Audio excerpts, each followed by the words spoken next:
The dashboard page is a very important part of Solink. We give you the ability to customize widgets that are going to speak to the important parts of your business. We can look at things like how many transactions have we done, how are our promos doing. We can even look at employee versus manager discounts.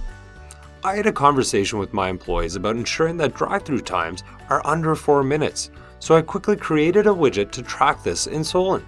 As you can see, we've had about 259 transactions today that took over 4 minutes. It's actually 75 more than the same day last week.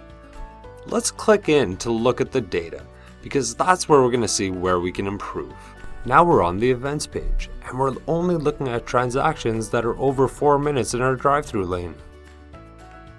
We can quickly look at one of these transactions to identify what went wrong in the process. One camera angle doesn't give us a full picture, so let's add the drive-through window view. And also we kind of want to see what's going on with the food preparation view, so we'll add that camera angle. And let's look at the break room, because I want to see if my employees are taking a break during our busiest time.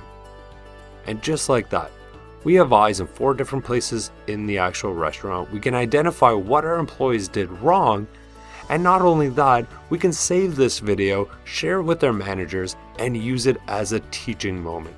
That's the power of Solink.